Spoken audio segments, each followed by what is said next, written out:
Bedriu është njeri I vlerave dhe është I pakompromis në standarde dhe nivel, andaj nuk është as pak çudi që ai e ka mbështetur e bashkë me ju e ka zgjedhur Arjan Tahirin si pasardhësin e tij.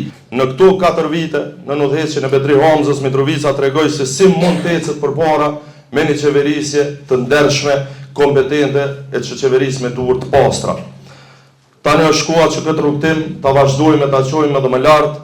Dhe personi që e garanton këtë është nën kryetari Bedriut, kryetari I ardhshëm I Mitrovicës. Andaj me 12 tetor, PDK 191 Arjan Tahiri, sepse do të jetë edhe më mirë për Mitrovicën me ta.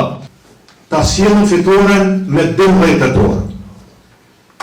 Foni me miq, foni me shok, foni me gjithë që I njeni. Mobilizoni që në mënyrë solene, mënyrë masive, mënyrë festive, para dite, me 12 tetor, me dorë me votu edhe me vendos fitoren e Partisë Demokratike.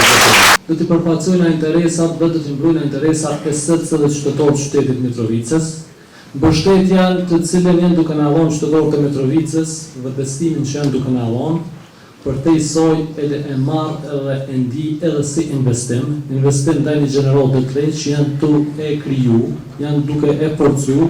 Kjo për neve është nder, është privilegj, po është edhe përgjegjësi e madhe që edhe besimin, edhe investimin që jeni ju duke bëu bashkë me gjithë qytetarët e Mitrovicës me mbrojt, me mbajt dhe me kthy, me punë, me përkushtim, me respekt